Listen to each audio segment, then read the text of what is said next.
সরকার মুনাফিকির পরিচয় দিয়েছে।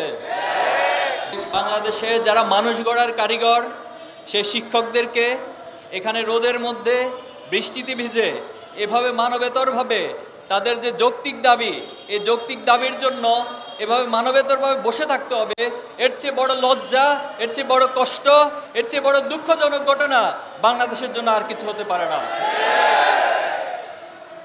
আমরা যতটুকু খোঁজ খবর পেয়েছি, গত রমজান মাসে আপনারা রাস্তায় নেমেছিলেন, আপনারা দীর্ঘ লড়াই সংগ্রাম করেছেন। সরকার আপনাদেরকে আশ্বস্ত করেছিল জুন মাসের মধ্যে আপনাদের যে দাবিগুলো সেটাকে পূরণ করে জুলাই থেকে আপনাদের জন্য নতুন বেতন কাঠামো চালু করবে। কিন্তু সরকার মুনাফিকির পরিচয় দিয়েছে।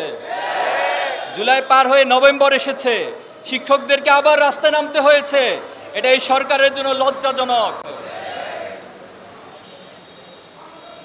ডক্টর ইউনূস সাহেব তিনি খুব ভালো করেই জানেন তিনি কিভাবে ক্ষমতায় বসেছেন। গত জুলাই এবং আগস্টে আমার দেশের আবু সাঈদ, মুগ্ধ, শান্ত, ওয়াসিম, আলী রাহেনরা জীবন দিয়েছে। আমাদের দেশের হাজার হাজার ছাত্র জনতা, সকল মানুষ রক্ত দিয়ে এই বাংলাদেশকে ফ্যাসিস্ট মুক্ত করেছে। ছাত্রদের দ্বারা সংগঠিত শুরু হওয়া একটি আন্দোলন, সেটি যে হাসিনার পতন ঘটিয়েছে।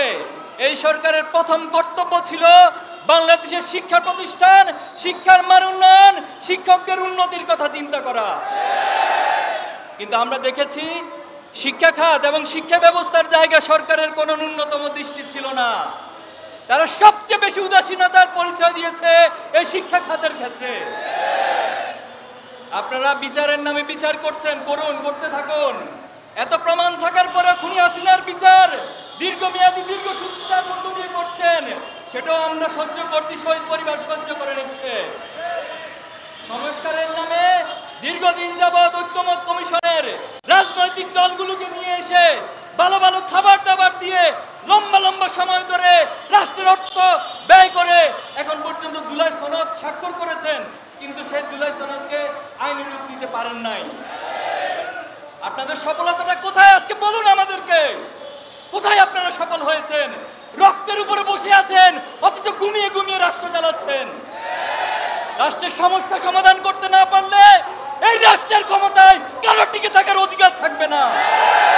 রাষ্ট্রের প্রত্যেকটি সমস্যাকে আইডেন্টিফাই করে সেই সমস্যার সমাধান যারা দিতে পারবে তারাই শুধুমাত্র রাষ্ট্রের ক্ষমতায় বসে থাকার অধিকার রাখবে। আজকে শিক্ষকদেরকে এখানে বসে থাকতে হচ্ছে।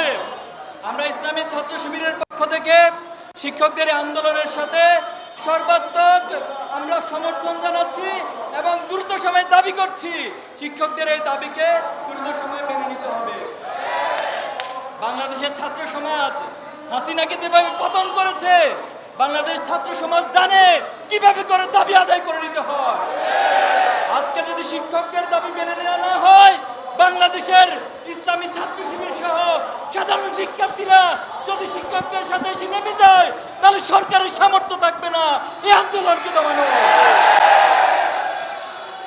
আমরা বলতে চাই, উদাত্তভাবে আহ্বান জানাতে চাই, আর টাল বাহানা করবেন না, আর সময় ক্ষেপণ করবেন না। শিক্ষকদের স্থান এভাবে রাস্তায় বসে থাকে না। শিক্ষকের স্থান হবে ক্লাসরুমে, পাঠগৃহে এবং শিক্ষকের চেয়ারের মধ্যে স্থান হবে। আমরা চাই দ্রুত সময়ে শিক্ষকরা ক্লাসরুমে ফিরে যাবে তাদের দাবি আদায়ের মধ্য দিয়ে।